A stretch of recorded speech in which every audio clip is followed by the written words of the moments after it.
କାମା ଭୋଇ ପାନ ଗୁଆ ଥୋଇ ପାନ ଗୁଆ ତୋର ମାସିକ ଧର ମୋର। ରାଜଲକ୍ଷ୍ମୀ ସାହୁ। ଛତ୍ରପୁରରୁ ଆସିଥିଲୁ କାର୍ତ୍ତିକ ପୂର୍ଣ୍ଣିମା ଯେହେତୁ ଡଙ୍ଗା ଭସେଇବା ପାଇଁ। ଏଇଟା ତ ଆମର ପରମ୍ପରା ରହି ଆସିଛି ନା, ତ ସେଥିପାଇଁ ଆସିଛୁ ବସେଇବା ପାଇଁ। ମୋ ହଜବେଣ୍ଡ ଆସିଛନ୍ତି ଆଉ ମୋ ମମି ଆସିଛନ୍ତି। ଅକାମା ଗୋଇ ପାନ ଗୁଆ ଥୋଇ ମାସକ ଜାଗାର ଧର୍ମ ଏ ମାସରେ କରମ।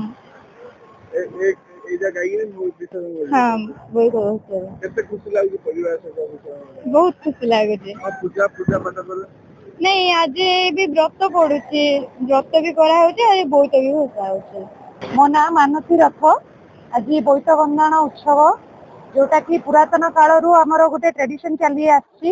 ଏଇ ସମୟରେ ସାଧବ ପୁଅ ମାନେ ଯାଉଥିଲେ ବଣିଜ କରିବାକୁ, ଆଉ ଆଜି ମଧ୍ୟ ଲୋକମାନଙ୍କ ମଧ୍ୟରେ ସେଇ ଆଗ୍ରହ ରହିଛି, ଯୋଉଥିପାଇଁ ଗୋପାଳପୁର ଭଳିଆ ବେଳାଭୂମିରେ ଆସିକି ଲୋକମାନେ ବୋଇତ ବନ୍ଦାଣ ଉତ୍ସବ ପାଳନ କରୁଛନ୍ତି, ତା ସହିତ ଉପଭୋଗ ମଧ୍ୟ କରୁଛନ୍ତି।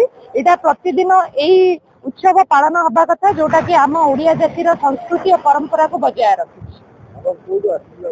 ମୁଁ ବ୍ରହ୍ମପୁରରୁ ଆସିଛି। ବହୁତ ଉପଭୋଗ କରୁଛି ମୁଁ, କାରଣ ଏଇ ଯୋଉ ଉତ୍ସବ ଓଡିଆ ମାନଙ୍କର ଉତ୍ସବ, ସେଇଟା ବର୍ଷ ବର୍ଷ ଚାଲି ଆସିଛି ଆଉ ମୁଁ ସେଇ ଉତ୍ସବ ପାଳନ କରିବାର ସୌଭାଗ୍ୟ ଲାଭ କରିଛି, ସେଥିପାଇଁ ବହୁତ ଉପଭୋଗ କରୁଛି। ଆଜି ପବିତ୍ର କାର୍ତ୍ତିକ ପୂର୍ଣ୍ଣିମା ଅବସରରେ ଗୋପାଳପୁରଠାରେ ବୋଇତ ବନ୍ଦାଣ ଉତ୍ସବ ଆୟୋଜନ କରାଯାଉଛି। ଆଜି ଏବଂ ଆଗାମୀ 2 ଦିନ ଧରିକି ପଲିଶ୍ରୀ ମେଳା ଏବଂ ଖାଦ୍ୟ ଉତ୍ସବ ସହିତ ବିଭିନ୍ନ ସାଂସ୍କୃତିକ କାର୍ଯ୍ୟକ୍ରମ ଆୟୋଜନ କରିବାକୁ ପ୍ରୟାସ ନିଆଯାଇଛି।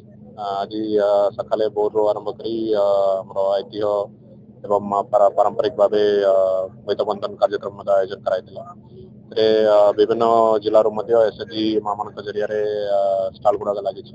ତାଙ୍କର ହ୍ୟାଣ୍ଡମେଡ ପ୍ରଡକ୍ଟ ଗୁଡାକ ସେମାନେ ଡିସପ୍ଲେ ରଖିଛନ୍ତି ଏବଂ ଖାଦ୍ୟ ଉତ୍ସବରେ ମଧ୍ୟ ବିଭିନ୍ନ ପ୍ରକାର ଟ୍ରାଡିସନାଲ ଏବଂ ଫାଷ୍ଟଫୁଡ ଟାଇପ ଖାଦ୍ୟ ମଧ୍ୟ ମିଳିବ। ଆଜି ସନ୍ଧ୍ୟାରୁ ଆଗାମୀ 2 ଦିନ ପାଇଁ ସନ୍ଧ୍ୟାରେ ସାଂସ୍କୃତିକ କାର୍ଯ୍ୟକ୍ରମ ଆମ ଗଞ୍ଜାମ ଜିଲ୍ଲାର ଖାସ କରିକି ଯେତିକି ଆମର ପାରମ୍ପରିକ ନାଟକ ଗୁଡାକ ଅଛି, ଏଠିକାର କଳାକାରଙ୍କୁ ଗୋଟେ ଭଲ ମଞ୍ଚ ଦେବା ଉଦ୍ଦେଶ୍ୟରେ ଏ କାର୍ଯ୍ୟକ୍ରମ ଆୟୋଜନ କରୁଛୁ। ଜିଲ୍ଲା ମୁଖ୍ୟ ହିସାବରେ ଆପଣ ଜିଲ୍ଲାବାସୀ ଅନୁରୋଧ କରିବେ, ସମସ୍ତେ ନିବେଦନ କରିବେ। ନିଶ୍ଚିତ ଭାବରେ ଆମ ତରଫରୁ ସମସ୍ତଙ୍କୁ ନିମନ୍ତ୍ରଣ ରହିଲା, ସମସ୍ତେ ଆସନ୍ତୁ, ଏଥିରେ ସାମିଲ ହୁଅନ୍ତୁ, ଆମେ ସମସ୍ତେ ମିଶିକି ବୋଇତ ବନ୍ଦାଣ ଉତ୍ସବଟାକୁ ସଫଳ କରାଇବା।